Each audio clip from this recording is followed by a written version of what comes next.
Comment vis-tu cette vie de jeune parent? C'est vraiment un truc qui est compliqué à vivre pour moi en tout cas. Allez, dis-moi. Moi si tu te tiens. Je m'accroche à la barre et je fais une traction comme ça. En fait, tu sais que j'ai mal aux abdos. Ouais, parce qu'en fait, je décolle du lit, mais genre tout droit. Pour pas toucher les draps, pas toucher. C'est trop cool d'avoir Sandro, c'est un soleil au quotidien et franchement, pour rien au monde, je changerais ça.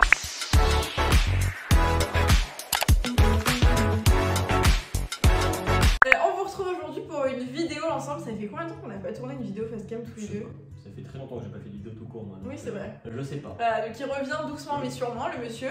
J'ai même pris un café pour revenir parce que sinon je suis pas là. Ouais, sinon le monsieur est fatigué. Et c'est le sujet de la vidéo aujourd'hui, parce que du coup je lui ai dit on filme, mais tu sais pas ce qu'on va filmer. Parce que j'avais envie que ce soit spontané. Tu vois. Et même moi j'ai pas vraiment regardé, enfin j'ai pas du tout d'ailleurs regardé les questions. Vous l'avez vu dans le titre, il n'y a pas de suspense à avoir pour vous. Mais en gros, pour que tu saches, on va tourner une vidéo sur, tu sais, je crois que l'une des dernières vidéos qu'on a tournées, c'était la vidéo sur, genre j'allais accoucher, genre j'étais énorme, un peu plus énorme que ça. Et on était dans l'ancien appart à Paris. Et on a tourné la FAQ sur genre ce qu'on pensait de la vie de parents et voilà, avant de la ville du coup. Oui, et là c'est la suite. Et maintenant du coup ça va être une foire aux questions sur genre ok maintenant qu'on y est, pour info, pour celles et ceux qui débarquent et qui ne savent pas, qui ne sont pas abonnés à la chaîne. C'est pas bien. C'est pas bien, il faut t'abonner. On a un bébé qui n'est plus un bébé. Non, on a un grand truc qui court et qui casse tout. Oui, et qui fait des bisous. Et qui fait des bisous. Ça c'est bien. Et oui, ça c'est bien. Qui s'appelle Sandro, qui a, à l'heure où on parle, 1 an et 2 mois. Du coup, l'idée c'est de pouvoir faire une foire aux questions sur cette première année, sur cette vie de jeune parent, tu vois. Et de pouvoir exprimer un petit peu, sans tabou et sans filtre, votre façon de penser a-t-elle changé depuis l'arrivée de Sandro et à quel point?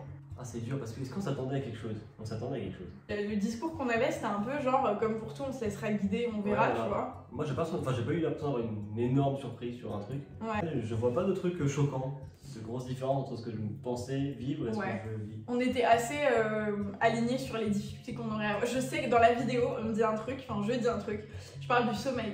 Oui, ça, c'est le seul truc qui n'a pas changé. Genre, je savais avant que ça allait être chaud. Genre je me disais ça c'est le seul truc qui me fait flipper et c'est le truc qui s'est avéré vrai dont on vous reparlera. On n'avait pas tellement de genre on va être comme ça ou pas. Si on avait je pense que toi tu serais un peu plus maman poule, mais genre c'est des trucs de base tu vois. Mais moi j'avais des idées un peu préconçues sur pas mal de trucs avant même la grossesse, avant même de penser un jour que j'aurai un enfant ou quoi que ce soit. Genre je portais grave des jugements de valeur, genre sur les parents qui font tout pour leurs enfants, sur les enfants rois, sur les enfants avec les écrans, sur les mamans qui allaitent pendant 20 ans ou sur les mamans qui n'allaitent. Enfin, genre j'avoue que comme tout le monde en fait, comme les gens autour de nous aujourd'hui, tu vois, genre je vais aller porter facilement des jugements, tu vois. Genre tant que t'es pas dans la vie de la personne, je peux pas savoir. Mais encore moins sur l'éducation, je trouve que c'est le truc tellement, c'est le truc le plus personnel au monde, tu vois. Chacun ses idées, chacun ses habitudes, chacun son rythme. Et genre du coup, moi je regrette d'avoir pu juger certaines choses. Comment gérer les débuts avec bébé, répartir les tâches, la fatigue, l'inconnu, etc. Notre expérience a été encore une fois un peu naturelle en vrai. Elle a dû assumer l'accouchement, enfin la grossesse, plus l'accouchement. Plus après presque une semaine toute seule à la clinique. Merci le Covid, je vous remets les vidéos ici si jamais vous les avez pas vues qui vous expliquent tout, mais c'était catastrophique. Elle est dans un état lamentable. Ouais. Donc je pense que c'est obligatoire que du coup moi je prenne le maximum de responsabilité pour faire des trucs. Donc j'ai essayé de la soulager au maximum au début. Et puis après petit à petit, ça s'est fait tout seul. Elle a commencé plus à gérer tout ce qui est l'organisation de sa chambre et ces trucs. Moi je me suis occupé plus du ménage, de l'organisation du ménage, de la bouffe et des conneries. Et après, elle s'occupait du coup de l'allaiter. Après, ça s'est un peu fait tout seul, c'est qu'en fait la nuit, il avait besoin d'elle parce qu'il avait besoin d'être allaité régulièrement. Donc après, c'est devenu un bon... Un Golgoth, on peut le dire, une boulette. Une boulette. Mais du coup, laissez-moi d'assumer le reste. Que je pouvais changer les couches. Moi, je changeais les couches tout le temps. Moi, je me réveillais tout... Enfin, quand la nuit, il fallait changer, c'est moi qui me levais, c'est pas elle qui se levait. Enfin, parce que je sais qu'en fait, elle dort à moitié vu qu'il est sur elle tout le temps. Donc quand il faut vraiment se lever pour faire quelque chose, c'est moi qui le fais. Mais et le matin par exemple, enfin les premiers mois j'ai souvenir genre le matin quand... C'est moi qui le prenais tout le matin. Genre quand il se réveillait vraiment tôt, genre il était 6 ou 7 heures du mat, je le prenais moi, tu le descendais et moi je pouvais dormir 2 heures jusqu'à ce que tu dises il a faim et genre... Ouais, jusqu'à qu'en fait je puisse plus rien faire. Ouais, oui c'est ça, parce que oui, il y a aussi une question sur ça, mais Sandro est un bébé qui est allaité depuis qu'il est né et encore aujourd'hui d'ailleurs. Donc ça aussi, ça change pas mal de choses je pense dans la manière dont on a vécu le truc, ça se fait natus. Ouais, en fait s'il est pas allaité, on peut faire entre guillemets du 50-50. Ouais, tu donnes les biberons, tu machin, mais avec l'allaitement, ça implique automatiquement un elle doit autre gérer partage. ce truc-là, que de moi pour me rattraper, faut me rattraper. Pour équilibrer. Pour équilibrer, moi, il faut beaucoup de tâches. Voilà. Donc, je ne vais pas changer les couches, donner son bain, Ouais. Comme ça. Préparer à manger. Préparer à manger, faire les courses. Ouais, de choses. ouais, en fait c'est ça, c'était plus la manière globale. Covid et tout, nous ça nous a grave servi dans le sens où ça nous a permis vraiment de prendre le temps justement et de nous poser. On va parler de la chance qu'on a de bosser à domicile, etc. Qui fait que, enfin, qui est une chance, oui et non sur certaines choses, donc qui permet quand même mine de rien d'être à deux et c'est une chance monstrueuse parce qu'aujourd'hui je remarque que franchement. Tout seul, franchement, c'est tellement un job à temps plein. C'est encore personne se rend compte. Il n'y a pas les gens qui l'ont vécu. Ah ouais, tu peux pas savoir. C'est pour ça que quand vous parlez des jugements. C'est ouais. Il n'y a pas T'as pas une seconde de répit. Quand il fait une sieste et tu mets 1 heure à l'endormir, il dort 1 heure.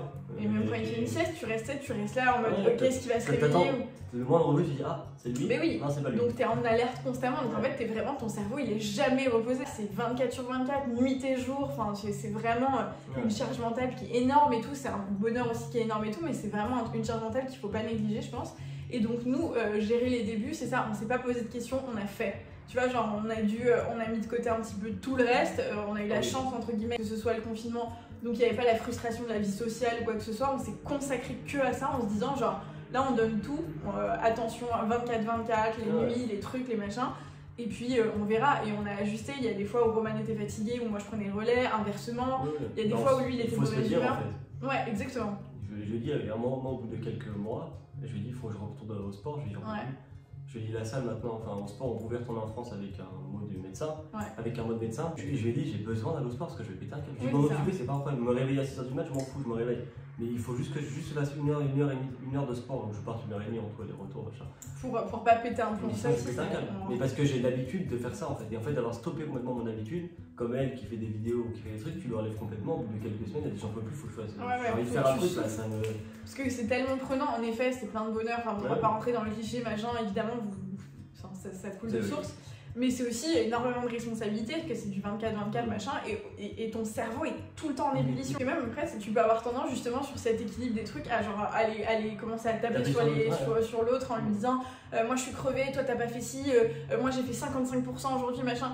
Le tout c'est vraiment de discuter pour genre ok, dès qu'il y a un truc qui va pas, dès que t'es fatigué, dès que tu sens que machin, tu le dis, et comme ça tu laisses pas le truc s'envenimer. Il y a des fois où c'est simple, il y a d'autres fois où franchement la fatigue elle prend le dessus et tu pètes un câble pour rien.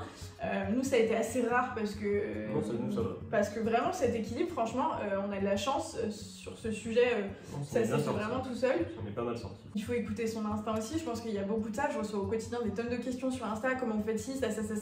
Un bébé, le mien et le vôtre, c'est un monde, c'est un univers, c'est un être humain, donc il a des caractéristiques tellement spécifiques et particulières. Genre, des réactions surtout. Ouais, et même toi en tant que parent, on n'est pas tous les mêmes, on n'a pas tous, donc genre chaque situation est hyper différente. J'ai pas de conseils là-dessus, si ce n'est franchement écoutez-vous, genre en tant qu'individu, écoute tes limites, écoute tes besoins, écoute parce que si... En plus ils ressentent tout, donc si tu fais quelque chose à contre-cœur, donc c'est vraiment t'as atteint la limite. Ça on l'a vu.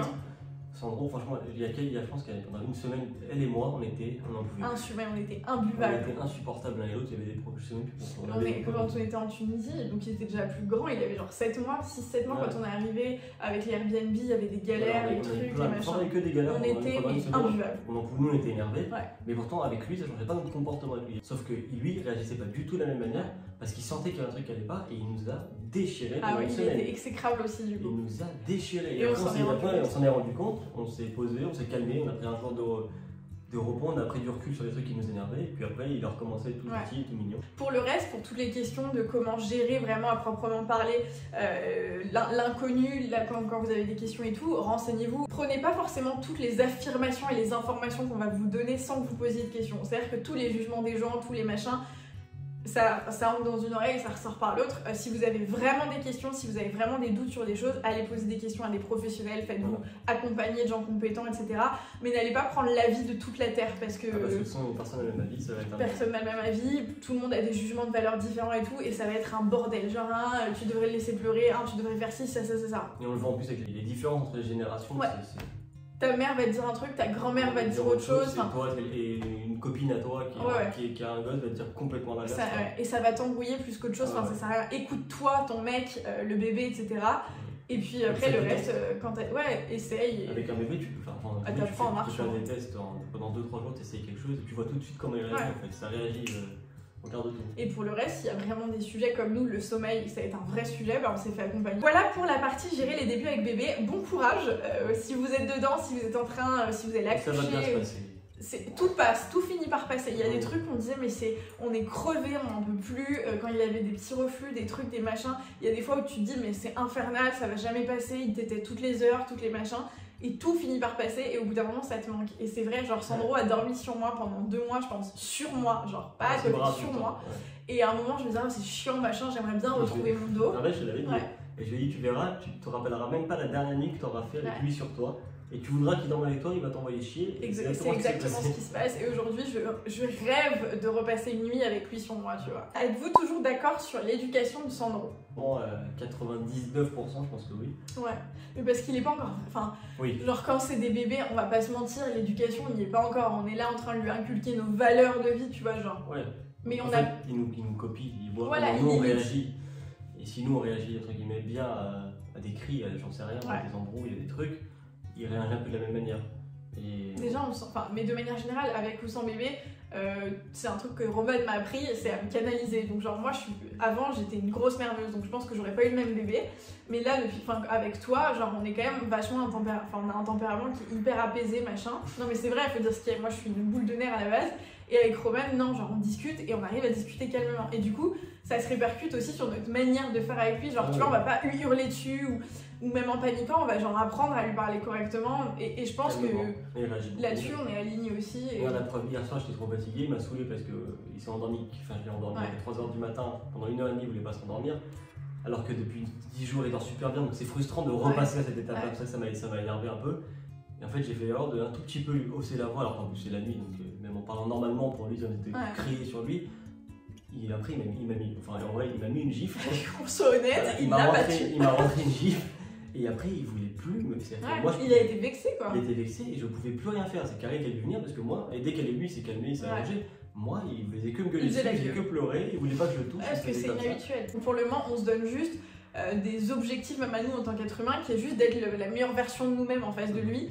Pour qu'il puisse être faire la même chose dans la mesure du possible. On l'a fait kiffer, on a voyagé autant qu'on a pu, Covid machin, pour lui inculquer des choses et machin. Après, sur la question de l'éducation, je pense pas qu'on y soit encore, tu vois, à lui dire... La seule chose, on n'est pas d'accord. Ouais. C'est que quand il fait des choses mal, Karine, elle veut vraiment pas du tout hausser le ton, elle veut vraiment pas du tout. Et moi, j'ai juste fait je hausse le ton, mais vraiment, c'est pas beaucoup, c'est un petit peu. Mais pour juste qu'il vous fasse la nuance entre le non. Non, ça c'est non, tu peux pas faire ça. Et ça, non, c'est vraiment pas bien et ça, il faut vraiment pas le faire. Sur tout le reste, on a aligné sur le fait de lui apprendre. Après, en même temps, on est des gens un petit peu... Enfin, on essaie d'être sain d'esprit, donc lui apprendre la bienveillance. Là, on essaye de genre lui dire des formules de politesse systématiquement, tu vois, pour qu'il apprenne quand il va commencer à parler, à dire merci aux gens. On aime bien aussi qu'il soit vachement porté sur les autres, donc genre dire bonjour à tous. Genre, dès qu'on croise quelqu'un dans la rue, on lui dit bonjour presque, tu vois. Tout en ayant la nuance de genre, on est tes parents, les autres c'est les autres, mais sois gentil avec eux quand même. En fait, maintenant, ce qu'il y a, par exemple, on a croisé des amis à nous, on leur a dit bonjour, on a parlé 5 minutes avec eux dans la rue. Et Sandro lui dit, vas-y, dis bonjour. Comme ça, il comprend que quand nous on parle des gens dans la rue, il peut leur faire confiance. Il peut leur faire confiance et il peut leur dire bonjour, il peut machin. Ouais. C'est des petits détails, mais au moins. Ouais, sur tous ces trucs-là, en fait, on est aligné sur les trucs basiques. Après, même sur la vision, pour le moment, de genre tout ce qui est bouffe, tout ce qui est. Ouais, non, mais tu sais, les trucs de bébé, parce que pour le moment, c'est des trucs de bébé. Et l'éducation, quand t'es bébé, c'est genre les délires de est-ce qu'on le laisse pleurer, est-ce que on lui donne la tétée, la tétine, les doudous, les dessins animés, tous ces trucs-là, si c'est ça le sujet, genre. Sur ça, on est aligné, on est ok pour pas que. Pas de tétine, pas d'écran, ou très peu d'écran, parce que en vrai, c'est lui qui force de ouf. Ouais, ils veulent nos téléphones. Ils veulent nos téléphones, ils courent avec quoi. Il prend des vidéos, il prend des photos. Genre, c'est un écran donc il est content, mais genre, on va pas lui laisser le téléphone pour le moment. Hein. Moi, franchement, je me dis, j'ai hâte que dans quelques années on puisse regarder des dessins animés ensemble, tu vois. Pour le moment, c'est pas le sujet, on arrive à l'occuper autrement, donc tant mieux. Mais à date, on est alignés sur tous ces points-là. Et encore une fois, si ça avait été le cas, genre, c'est ok, tu vois, on est genre 2 êtres humains différents, donc on a le droit d'avoir des avis différents. Mais je pense qu'il faut en parler. En tout cas, on va se mettre d'accord aujourd'hui. Il faut en parler genre entre nous, tu vois. Genre, tu vas pas devant Sandro commencer à dire ah bah non, moi je suis pas d'accord avec maman. Ça, c'est genre le truc qu'il faut jamais faire, tu vois. Ouais, c'est le pire truc à faire. Ah, c'est peut-être l'un des seuls trucs aussi là-dessus. Ah, c'est pas vraiment l'éducation, mais moi, la différence qu'on peut avoir, et c'est pas vraiment un désaccord, mais toi, t'es plus à l'aise avec ça. Sur le fait de laisser Sandro, sur le fait que Sandro soit pas avec toi, sur le fait moi, j'ai beaucoup plus de mal. Encore aujourd'hui, alors que il est vachement autonome, machin et tout. Genre là par exemple, on est en train de voir si en septembre on le met une demi-journée par semaine dans un club avec d'autres enfants et tout. Genre même ça m'angoisse parce que j'arrive pas à le laisser et tout, alors que toi... Ça va m'angoisser. Un truc à l'école. Oui, parce que t'as peur que les autres fassent du mal, machin, mais moi, genre Mais le simple fait de pas être avec lui... Par exemple, on a des femmes auxquelles on a confiance ici. Et moi, je peux pas. Moi, j'arrive à elles me disent, je vais le promener, je vais aller en poussette, je vais en truc, moi, j'ai pas de problème à le laisser. Moi, j'arrive pas. Mais elle arrive pas. Moi, à part ta mère et ma mère et mes meilleurs potes, je sais. C'est impossible. Avez-vous encore des moments à vous en amoureux? Comment trouver du temps pour vous? Comment s'organiser pour avoir des moments à deux et ne pas s'oublier en tant que couple, etc. Ça, c'est un vrai sujet, les copains, je te laisse répondre. C'est un peu plus compliqué. Ouais. Pour plusieurs raisons. Déjà parce que, on s'oublie, c'est vrai. Parce qu'on donne tellement pour eux qu'en fait, dès qu'on n'est pas avec lui, c'est qu'on veut dormir. Ou faire un truc parfois seul. Ou des trucs obligatoires. Genre, tu tournes une vidéo, il faut qu'elle travailler, quoi, tu vois. Travailler, c'est machin. S'occuper de faire des trucs, faire des papiers, des trucs. En fait, le peu de temps qu'on a eu de libre jusqu'à maintenant, depuis qu'on est arrivé ici, c'est pour faire des choses obligatoires. Donc, on n'a pas eu le temps de prendre. On n'a rien fait ensemble. Même depuis qu'il est né, tu vois. Genre, on a fait vraiment le minimum. On est parti 2 fois en week-end. On n'est pas parti. On n'est pas parti. Ah non. Enfin, c'est pas un week-end. Alors là, les chiffres sont trop élevés. Qu'est-ce qu'on a fait pour de vrai, si on doit partager le truc? Qu'est-ce qu'on a fait que tous les deux depuis que Sandro est né? On a laissé Sandro, genre, une nuit, il avait 2 mois et quelques, je crois. On l'a laissé une nuit pour se reposer parce qu'on était éclatés. On l'a laissé une nuit. Ensuite, on l'a plus laissé jusqu'au Portugal. Donc c'était presque il avait presque 1 an, quoi. Il avait 9-10 mois. Donc on l'a laissé pour ton anniversaire. Pendant 6 mois, on l'a gardé. Ouais. Ensuite on l'a pris donc une nuit au Portugal. On a fait une nuit, moi, avec ma mère. Toi, tu l'as fait chez ta mère. Mais t'étais avec lui, on l'a pas laissé. Et ensuite, c'était plus pour toi. Oui. Voilà. Et ensuite une nuit, là. La nuit. Voilà. Ah non, ensuite, là récemment, du coup, en décembre, moi je suis partie à Paris. Si vous avez suivi les vlogs, vous savez, mais moi je suis partie à Paris avec Sandro une semaine, sans Roman qui nous a rejoint une semaine après. Et je suis partie en week-end. Donc j'ai passé une nuit sans lui et 48 heures. Donc c'était la première fois pour moi que je passais autant de temps sans lui. 3 fois, ouais. En un an et presque 3 mois. Et les restos qu'on a fait, ça c'est un vrai truc parce que, encore une fois, sans tabou, ça c'est un reproche qu'on se fait et c'est vraiment un truc qui est compliqué à vivre pour moi en tout cas, pour toi je sais pas. Mais le fait de pas s'accorder de temps, genre les restos, on en a fait peut-être un. Enfin genre c'est ridicule. Et oui, Covid, oui, machin et tout. Mais... Oui, il y a des trucs qui limitent un peu plus. Enfin, il y a des raisons en plus, mais c'est vrai qu'on a pas... Mais c'est parce que si t'as du mal à le laisser. Oui, et en fait, c'est ça. En fait, le truc qui est hyper paradoxal, c'est que j'ai envie. Avant, j'avais pas envie. Je ressentais pas le besoin parce que j'étais tellement en mode il faut qu'il soit avec moi que c'était impossible. C'était même pas un sujet. Genre, j'avoue que les dates et tout, c'était vraiment le cadet de mes soucis, tu vois. Mais là. On les faisait avec lui. Oui, voilà. On est allé quand on est parti 2 mois cet été en vacances, on continue de kiffer, mais on n'est plus tous les deux, tu vois. Et moi, ça, c'est de plus en plus, et surtout ces dernières semaines, ça l'a été, une frustration de me dire, ok, c'est bon, je commence à être un peu plus prête à le laisser et tout, mais genre... C'est pour ça en fait que tu ressens ça, c'est parce que tu commences à lâcher prise, donc t'as beaucoup l'envie qui revient. Exactement.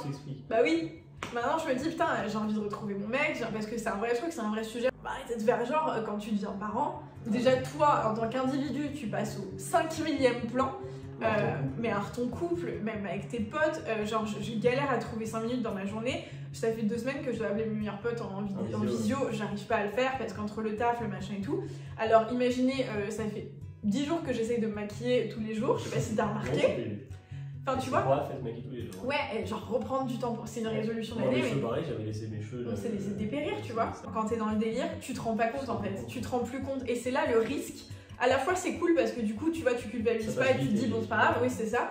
Et en fait quand tu te réveilles un matin et que tu te dis ok les gars j'ai pas ken avec mon mec depuis 2 mois, je me suis pas mis, oui on va en reparler, j'ai pas mis d'anti-cerne depuis 6 mois, j'ai les cheveux gras, j'ai pas vu mes potes, j'ai envie de me mettre une mine, d'aller danser ce soir et ça fait 1 an que je l'ai pas fait etc.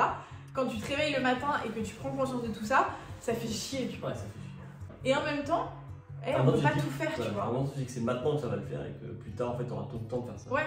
Et il y a encore une fois la conjoncture et tout, le fait qu'en vrai, même si on avait pu, on n'aurait pas pu, parce que Covid. On l'aurait pas fait 70 fois. Quoi. Oui, donc on est sorti, on est sorti quand même quelques fois en vrai. On est des mauvaises langues, on est sorti. Je me rappelle avoir été. Oui, voilà, on est sorti quelques fois. Ça se compte sur les doigts d'une main. On est quand même sorti quelques fois. On commence à. Puis là, on a de la chance, il y a ma mère qui est là en ce moment. On sait qu'on peut le laisser sans problème. Il y a sa mère qui va venir un petit peu après, donc on pourra le laisser aussi. Enfin, lui, il s'habitue en fait. Il arrive à s'endormir avec sa mère sans problème. Ouais, mais c'est très récent. Oui, ça va c'est être le un bon. autre sujet, le sommeil. Donc la question qui était de savoir si on arrive à trouver du temps à deux, etc. Franchement, C'est le minimum du le minimum. minimum du minimum. On s'embrouille très rarement. Genre, en fait, on s'embrouille vraiment jamais. Mais parmi les seuls reproches qui ont causé, genre vraiment, genre, tu sais, t'as mal au ventre et ça fait chier, ça a été le fait de se dire, ok, c'est trop cool d'être parent, c'est trop cool d'avoir Sandro, c'est un soleil au quotidien et franchement, pour rien au monde, je changerais ça. Mais genre, j'ai envie de moi être Karine, j'ai envie d'être ta meuf, j'ai envie d'être. Enfin, tu vois. Et genre, voilà, ça fait chier. Et quand tu te rends compte de ça, et ben, tu commences à mettre des choses en place. Cette discussion date il y a 2 semaines ou il y a 1 semaine. Il y a 3 jours. Il y a 4 jours. Il y a 4 jours. On en a parlé pendant 2 heures. Ouais. On va faire des efforts. Donc la place du couple dans votre vie à 3 et particulièrement la sexualité en tant que jeune parent est-elle aussi épanouie qu'avant baby? Ça peut pas être aussi épanoui qu'avant, c'est pas possible. 1, t'es fatigué, 2, t'as moins de temps, 3, il se réveille au début tout le temps, donc en plein milieu de la nuit, n'importe quand, enfin donc c'est... Non, c'est pas comme mais en fait, j'aurais tendance à dire qu'en fait, comme tous les aspects de votre vie, je sais pas si tu te rends compte du changement que c'est d'avoir un gosse dans ta vie, tu vois, plus rien, ton équilibre, à la fois d'un coup il s'écroule et en même temps tu le reconstruis, donc potentiellement tu réussis à reproduire genre ce qu'il y avait avant, mais c'est juste hyper différent, c'est pas moins bien, c'est pas mieux, c'est juste différent. Et au début, évidemment que genre, moi aussi, franchement, au début, genre j'ai accouché et j'ai vu, genre, parce que pendant la grossesse, c'est pareil, le sujet de la libido, c'est, voilà, c'est glacial, c'était glacial de l'autre côté, mais quand j'ai accouché, ça n'était plus du tout, ça a été tout l'inverse, au tout début. Et après, par contre, le moment où tu te prends un truc dans la gueule, où les nuits sont compliquées, ok, tu commences à sentir que ton corps est vraiment fatigué, que machin, que truc, et là, bah, t'es fatigué, et en fait, c'est un cercle vicieux, j'ai l'impression. Genre, la libido, c'est un peu le délire, en mode, plus tu fais, plus t'as envie, et moins tu fais. Plus ton corps, il oublie, ton cerveau. C'est ça, t'as presque plus le temps de te laver, alors autant vous dire que Ken, c'était pas. Se laver après avoir Ken, c'est chiant, tu vois. Non, et puis surtout qu'on dormait avec Sandro jusqu'à hyper tard, enfin, tu vois, il y a plein de raisons. Il y a plein de choses qui font. Ça a été compliqué, et ça, franchement, je pense qu'il faut se le dire. Je sais qu'il y a aussi une pression, genre, je vois plein de meufs sur Insta ou ailleurs qui discutent de ça en mode ah bah non, moi tout va bien et machin et tout. Genre, c'est trop cool pour vous, franchement, tant mieux, mais sachez que dans la vraie vie, il y a aussi des fois où, genre, bah en fait, non, c'est un chamboulement et c'est ok. Enfin, genre, oui, ça fait chier quand tu faut en parler, c'est tout. Bah, s'accorder du temps pour nous, se donner envie d'être beau, d'être belle, d'être désiré, même. Tu vois, moi j'ai envie de me voir dans un miroir et me dire oh, ça va. Elle est pas belle celle-ci. Et ce qui c'était plus le cas, tu vois, donc je peux comprendre aussi. Mais c'est pour ça. Et puis quand toi tu te sens pas bien toi-même, tu as du mal à moins dégager désirable. ce truc. Exactement. Et inversement. Donc voilà, t'es timide, il est tout timide de parler de ça. Un petit peu là. Bah non, moi je pense que ça peut aider des gens à se rendre compte que genre c'est normal, tu vois. Ah oui, c'est un changement trop important et qu'il faut se réhabituer. Il faut se réhabituer, exactement. Mais moi je pense que j'ai plus mal vécu le truc que toi là par contre. Bah, c'est normal, c'est toi qui as une grossesse. Oui. T'imagines, entre les hormones qui changent, ton corps qui change, ça fait beaucoup de choses. Tu dois changer et tout, et du coup t'as l'impression que tu. Et regarde, même moi qui pourtant pas vécu de grossesse, enfin. Oui, a priori. Corée pas encore.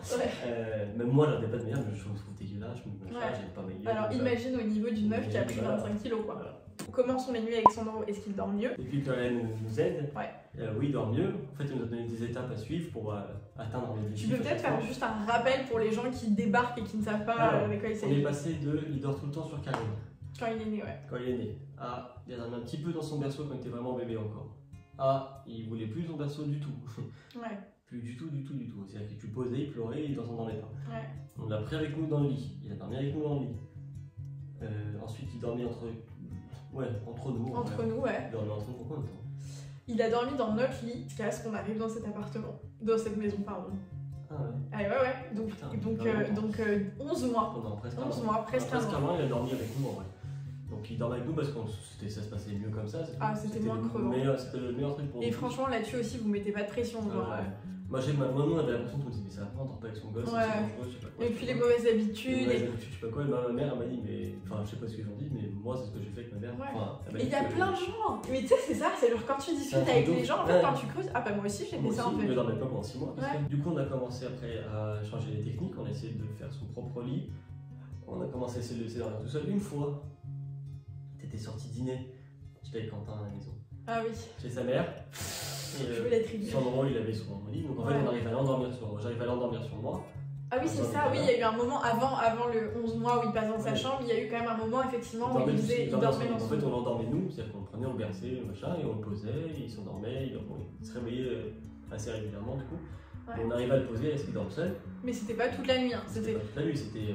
En fait, on faisait ça surtout pour l'endormissement. Par contre, pour le rendormir en plein milieu de la nuit, Il restait avec nous. Une fois en fait, j'ai essayé de le laisser dormir seul. En fait, elle est sortie. Et je me suis dit, vas-y, juste une fois, faut que j'essaye. Je me suis dit, ça se trouve en vrai, peut-être que lui ça le dérange pas d'être seul dans son lit et de pleurer 5 minutes et de s'endormir. Oui. Mais moi, c'est le pleurer 5 minutes, j'arrive. Ah voilà, donc je me suis dit, vas-y, mais moi ça me faisait pas plaisir. Hein. Quentin il m'a retenu, parce que je voulais y aller, il me tenait le bras avec l'épaule. Et je l'ai laissé. Quentin, si tu passes par là. Je m'étais en train de dîner lui et moi, donc je l'ai mis dans son lit, je lui ai expliqué. Et je lui ai dit, tu vas t'endormir tout seul, machin. Je l'ai posé, il comprenait pas, il s'est mis à hurler. Pendant 5 minutes, il a hurlé fort. Après, il a hurlé il pleurait doucement, il chouinait. Et puis après, il n'y avait plus de bruit. Et moi, du coup, je me suis inquiété, parce qu'en fait, je me suis dit, c'est impossible qu'il se soit endormi en 10 minutes, tu vois. Je me suis dit, jamais de la vie.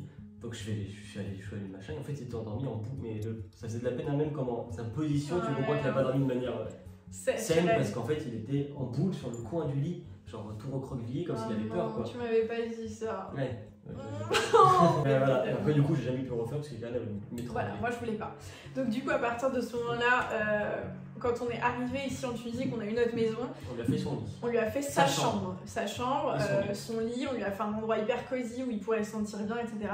Et là, on avait vraiment, même tous les deux, genre, on se sentait prêts. On avait ce ras-le-bol un peu en mode genre. Ça suffit. Ouais, genre, franchement, là, on a besoin aussi de se retrouver tous les deux, de pouvoir dormir ensemble, vraiment. Et puis on a senti qu'il commençait un peu à grandir, il comprenait mieux les choses et qu'on pouvait. Commencer quelque chose, l'accompagner exactement. Et donc là, on a commencé un accompagnement avec l'équipe d'Audrey. Audrey, je vous ai fait une vidéo avec elle que je vous mets ici. Avec Lauriane, qui est naturopathe dans son équipe, qui nous accompagne sur le sommeil de Sandro. Et donc, elle nous a accompagnés. En fait, nous, ce qu'on voulait, c'était arriver à ce qu'il dorme dans son lit. C'était même pas endormissement autonome, etc. Ça, c'était encore. Mais juste qu'il reste dans son lit. Qu'il comprenne que c'est son lit. Dans sa chambre, quoi, qu'il y a un truc. Bien sûr, ça allait pas être toute la nuit. Et c'est ce qu'on a fini par comprendre, ce qu'elle nous a expliqué. C'est un bébé allaité, donc physiologiquement il y a des réveils, donc genre il y a des choses qui sont juste normales, tu vois. Et nous on se culpabilisait de ouf, et pourquoi il fait pas ses nuits, et tout le monde nous casse la tête, genre mais pourquoi les cellules c'est pas grave, il va s'endormir. Exactement, alors qu'en fait non, c'est juste normal, il est allaité, il a besoin de téter, il a besoin de machin, mais par contre il peut dormir tout seul et machin. Et donc là ça fait plusieurs semaines, on a travaillé là-dessus, machin, ensuite on est allé à Paris, ma mère a réussi à l'endormir, on a de nouvelles techniques, là on arrive aujourd'hui à l'endormir. Il dort donc dans son lit toute la nuit, genre il a plus dormi avec nous depuis. Bon, même plus. Il a dormi une fois ici, je crois. Une fois ou deux peut-être. Depuis qu'on est là, ça fait 3 mois.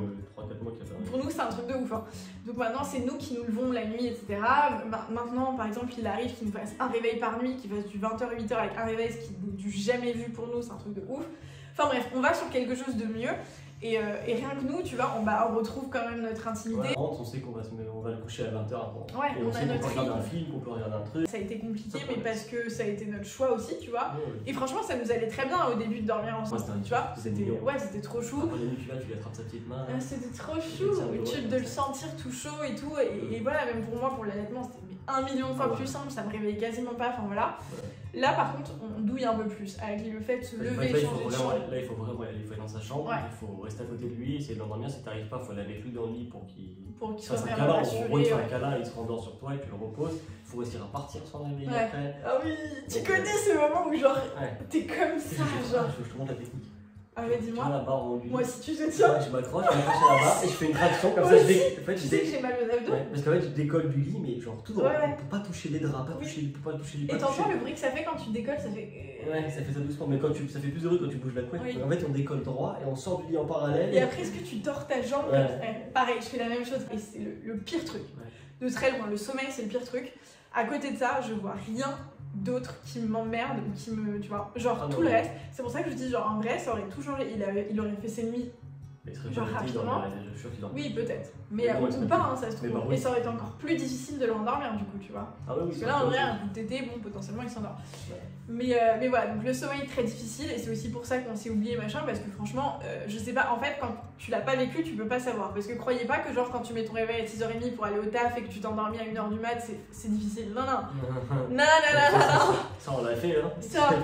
Tu te réveilles, t'as la flemme 5 minutes, tu te douches et t'es prêt, c'est fini. Ouais, là, ça n'a rien à voir. Ça n'a rien à voir. Casser tes nuits à un moment où toi t'es pas physiologiquement après te réveiller, ça parce qu'en plus tu t'endors pas quand lui il s'endort à 20h. Toi tu viens, tu fais le malin, tu t'endors à minuit et 1h plus tard, bam, tu dois être réveillé. Et je vous assure que de couper les nuits. En fait, vous voyez quand on prenait l'avion à 6h du matin et que tu te réveillais à 4h du matin, donc avec la télé, c'est ça. C'est ça, mais tout le temps. Et 5 fois par nuit.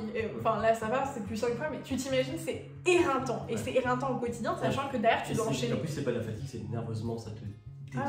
Sur les nerfs, t'es énervé, t'en peux plus. Et c'est pour ça que ça change tout. Je pense que ça aurait été 1 million de fois. Enfin, ça aurait été hyper différent s'il n'y avait pas eu ça. Recevez-vous encore des remarques par rapport à votre âge, le fait d'être de jeune parent, entre guillemets. En fait, on n'est pas du tout de jeunes parents. Quand tu regardes les générations d'avant, à 18 ans ils étaient mariés, à 20 ans ils avaient des enfants. Ouais. Donc on n'est pas des... Non, on n'a plus trop de remarques. Bah en fait on en a jamais vraiment eu.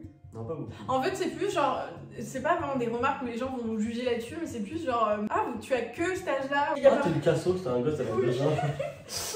Mais genre les gens parfois se rendent pas compte de ce qu'ils disent, genre c'est pas des remarques qui vont être directement adressées, tu vois, mais ça va être des gens qui vont juger, genre t'es dans une discussion, les gens vont juger d'autres gens, etc.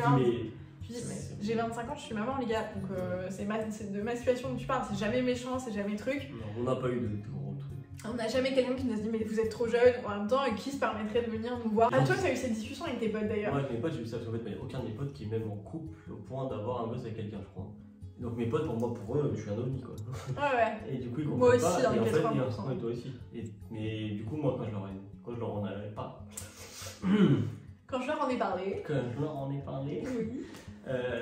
Ils m'ont dit ouais mais c'est tôt, machin et tout. Je leur ai dit ouais mais regarde dans ce sens-là, dans le sens d'être en fait t'es en forme, tu peux profiter de lui, tu peux lui apprendre des trucs, tu pourras kiffer avec lui après dès qu'il aura un petit peu l'âge, t'auras pas 60 ans quand lui il en aura 20, enfin des trucs comme ça. Et en fait ils m'ont dit ah en fait ça c'est mieux parce qu'en vrai après je vais rien faire avec lui, ça sert à rien.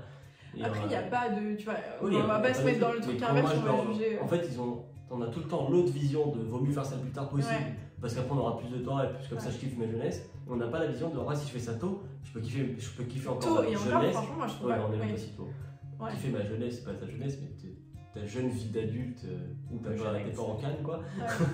Et tu peux kiffer avec lui, faire des trucs avec lui, faire voyager, avoir les mêmes délires que lui, parce que quand on voit les différences qu'il y a entre les générations maintenant, entre les NFT et mon père qui comprend pas comment c'est possible d'acheter un truc sur internet, un tableau qu'on met sur internet et pas chez soi, il me dit mais à quoi ça sert? Même moi je comprends pas alors que c'est un peu plus ma génération. Et quand on voit maintenant l'écart qu'il y a entre les deux, je me dis putain mais si on avait un gosse à 40 ans, qu'est-ce qu'il va parler? Et en même temps je pense que ça dépend de ouf parce que tu vois regarde l'exemple, on a plein d'exemples, ta mère est un exemple de l'inverse et pareil on a de très bons amis, c'est la même chose. Genre c'est complètement différent mais genre c'est aussi bien, en fait je pense, enfin genre il n'y a pas de règle, ça dépend juste de toi, ça dépend juste est-ce que t'es prêt, est-ce que machin, sur le décalage qu'on peut avoir entre genre du coup nos potes, notre génération entre guillemets et cette nouvelle vie de parents. Et ça je pense que c'est un vrai sujet aussi.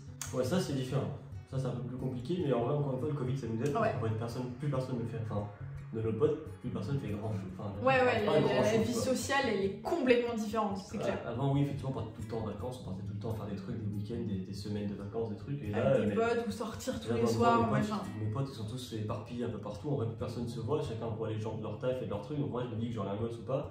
Moi je travaillais pas dans leur pays, je les verrais pas non plus, donc ça change strictement rien à ma vie. Et les gens qu'il y a ici, ils sont pas l'air de faire grand chose non plus. Donc, genre t'arrives à pas l'impression de rater grand chose. Moi c'est un peu la même chose, genre on n'a rien raté dans le sens où genre on n'a pas dit non à une opportunité ou un truc qui se présentait parce qu'il y avait Sandro. Genre on nous a pas dit tiens on va organiser un week-end ou un truc, ah bah non je peux pas, il y a Sandro. Il y a un truc qu'il faut comprendre, c'est que en fait le fait d'avoir un gosse ça change ton quotidien, évidemment ça change ton équilibre. À part physiquement ce que ça change au quotidien sur ta manière de gérer le temps, sur le fait que tu gagnes pas avec ton mec et machin, ça ne change pas la personne que tu es. Genre t'as les mêmes délires, t'es capable de rigoler aux mêmes blagues, tu vois ce que je veux dire. Donc, je me sens bien avec moi-même, genre on arrive à aller au resto avec nos potes, on arrive à faire des trucs quand même un petit peu. On l'emmène partout de toute façon. Mais même quand il n'y a pas Sandro, tu vois, on est sorti quelques fois à Paris quand on avait la possibilité de le faire et on a kiffé machin, mais genre... On était bien pour eux. Voilà, mais on a déjà regretté le lendemain. Mais là-dessus ça change pas genre fondamentalement qui on est. Par contre c'est vrai que genre nos potes, je pense que certains groupes de potes ça change complètement la vision qu'ils ont de toi. Genre tu deviens une... Non mais je pense qu'on aurait vécu la même manière aussi, tu vois, genre on aurait vu on serait dans un délire où... En fait ça dépend quand c'était vraiment tes meilleurs amis. Oui c'est pas la même chose, évidemment c'est pas la même chose. Tes meilleurs amis pour eux ça change rien, au contraire c'est un kiff en plus. Oui c'est la famille qui s'agrandit tu vois. Alors que tes autres c'est tes potes, ils ont l'impression de se perdre. Ils te disent ah bon ce sera plus jamais les mêmes. Alors que genre non c'est pour ça je pense que si peut-être que vous regardez cette vidéo, vous n'êtes pas parent ou quoi que ce soit et que vous vivez cette situation, vous avez des potes qui deviennent parents autour de vous, je vous en supplie, ne faites pas l'erreur de juger sans savoir, sans prendre le temps de discuter, sans essayer machin, en vous disant vas-y de toute façon ils sont parents, ils sont devenus bourrins, ils sont machin. Genre c'est vraiment, je pense la seule raison pour laquelle tu vas vraiment t'isoler, c'est parce que les gens te le font ressentir. C'est même parce que toi tu changes. Oui, il y a une fois ou deux où tu vas leur dire merde là je peux pas, je suis trop crevée, mon gosse est malade ou quoi que ce soit. Tu vois combien de fois t'invites des gens à une soirée, tu dis finalement je viens pas, ça me gêne pas. Ouais de ouf. Comme tu me dis que c'est à cause d'un gosse, on a l'impression que c'est très grave. Ouais et que t'es devenu... Alors que c'est la seule bonne, enfin c'est la meilleure raison pour laquelle tu peux ne pas sortir. Oui c'est vrai. Ah j'avais jamais vu les choses sous ce prisme, mais c'est vrai. On va peut-être juste conclure sur un truc positif. En vrai c'est génial, c'est tout. En vrai, avoir. C'est génial, il faut profiter, il faut apprendre plein de trucs aux enfants. Parce Ouais. qu'en vrai, c'est des photos, enfin, c'est des. Moi, je l'appelle l'imprimante. J'ai jamais autant appris sur la vie et sur tout que depuis que Sandro est dans nos vies. Alors que t'as l'impression que c'est l'inverse, t'as l'impression que c'est ton rôle de lui apprendre des trucs. En fait, même lui, t'apprends plein de choses. Il t'apprend, mais même sur toi-même, genre, enfin, c'est un truc de fou. Donc, juste savourer chaque seconde parce que ça passe trop vite. Et c'est hyper cliché de dire ça, mais genre, c'est pas tellement vrai. Mais c'est comme la vie de manière générale. Mais là, Chaque en fois fait, que t'en quand penses ça. à le truc Ouais. d'avant, tu te dis putain, mais c'est pas possible. Mais là, quand tu peux le palper, tu vois, Ouais, tu parce peux que tu le vois là, grandir. là, de mois, enfin, tous les 2-3 mois, il y a des changements tellement énormes que tu dis putain, mais il y a 3 mois c'était ça, maintenant c'est ça. Et maintenant, nous on dit pareil à notre niveau, tous les 3 ans. Ouais. Tiens, il y a 3 ans je faisais ça et maintenant Ouais. je fais ça. Et là, tu t'en rends plus compte, tu te prends Et là, encore c'est plus tout le temps, une claque sur la gueule tout aussi. le temps. Alors là, il mange au restaurant avec nous. Ouais. C'est-à-dire que ce midi, j'ai commandé des pâtes, je lui ai pris la même chose. Ouais. Il a pris la même chose. Il a presque fini son Il assiette. a le plus gars. mangé que moi. Tout n'est pas rose et Tout tout n'est n'est pas du tout rose et il faut vraiment pas avoir peur de le dire. C'est fatigant parfois, si vous avez la chance que votre enfant dorme et qu'il soit en pleine santé, etc., tant mieux. Mais il y a aussi des fois où c'est difficile et il faut se le dire, faut pas avoir peur d'en parler, même si parfois vous n'êtes pas prêt à vous faire accompagner. Je pense que déjà commencer à en parler, c'est le début du délire. Tu vois, moi je sais que par exemple j'ai eu beaucoup de mal avec tout ça, le fait de déléguer, de machin. Et se rendre compte de tes difficultés, c'est déjà beaucoup. Mais c'est comme pour tout dans la vie. Exactement. Se rendre compte des difficultés qu'on a et des choses qu'on n'arrive pas à accepter. N'est-ce pas? Beaucoup de choses. Oui. Les séances de psychanalyse de Romain et Karine, faudrait trop qu'on filme des trucs comme ça où genre on parle de. Comme quand on parle Enfin, entre je m'allonge nous, comme là. ça et Et genre on se parle alors chérie, comment vis-tu cette vie de jeune parent? Est-ce que tu as envie de te suicider? ça fera 150 €. Voilà, merci, au revoir. On vous fera peut-être un update d'ici quelques années, j'allais dire. Quelques mois. Ouais. Tous les 6 mois, c'est bien. Tous les 1 an, non? Tous les 1 an. On verra. Si vous avez d'autres questions à nous poser du coup pour les prochaines éditions, quoi que ce soit, rendez-vous ici. Rendez-vous sur la chaîne de vlog DRY qui est juste ici parce que... Si, tout de suite, parce qu'on va lui donner envie d'aller bosser au monsieur. Là, on va J'avais pas le temps. C'est vrai, mais là, on va retrouver le temps, on va prendre Ouais, le temps. on va Il y a faire des plein de choses, il a des idées de ouf. Je vous le dis parce que je le sens en avant-première, donc ça va être fort intéressant. Donc rendez-vous sur la chaîne de vlog, abonnez-vous à cette chaîne si jamais ça n'est pas déjà fait. Si vous avez besoin ou envie de nous partager vos expériences, franchement moi je suis grave preneuse. Franchement, oui. Parce que c'est bien de vous raconter notre life, mais je suis sûre que vous avez plein de choses à nous dire sur le sujet pour qu'on se sente moins seul et qu'on relativise aussi. Exact. Voilà, je vous souhaite plein de bonnes choses et on vous fait bientôt. plein de gros bisous. Ciao!